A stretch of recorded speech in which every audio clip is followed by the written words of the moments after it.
Thank you for visiting our channel. Please like, share and subscribe for more exciting food videos. Welcome back.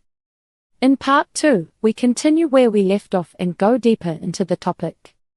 Basil or parsley? Basil for tomato sauces, parsley for oil-based or seafood-style plates. Pecorino Romano or Parmigiano Reggiano. Salty and sharp versus nutty and mellow. Look for DOP on the rind when you can. Black pepper. Freshly cracked makes carbonara-style dishes taste alive. Anchovy, optional. 1 or 2 melts into sauces and boosts savory flavor without tasting fishy. Shopping tips. San Marzano-style tomatoes are fine, but not required. For pasta, pick a brand that looks a bit rough and feels sturdy. It usually grips sauce better than very smooth strands. How to cook spaghetti the Italian way, step by step. Great spaghetti is mostly muscle memory. Once you do it a few times, you stop guessing and start tasting. Start with a big pot. Spaghetti needs room so the water stays hot and the noodles don't stick. Bring it to a strong boil, then salt the water so it tastes pleasantly salty, like mild seawater. Drop in the spaghetti, stir well for the first 30 seconds, then stir once or twice more during cooking. While the pasta boils, warm your sauce in a wide pan.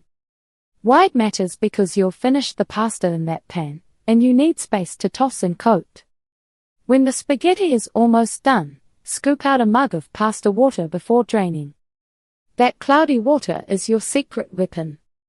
Drain the spaghetti when it's just shy of done, then move it straight into the saucepan. Toss over medium-low heat until the sauce clings and turns glossy.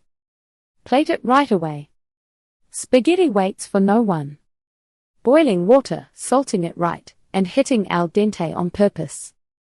Use lots of water. Think a big pot, mostly full. Wait for a rolling boil before adding pasta, otherwise the noodles can turn gummy. For salt, the classic line is until it tastes like the sea. If you want a backup measure, 1 to 2 tablespoons of kosher salt for a large pot is a solid range. It shouldn't taste bland, but it also shouldn't taste harsh. To test doneness, taste a strand.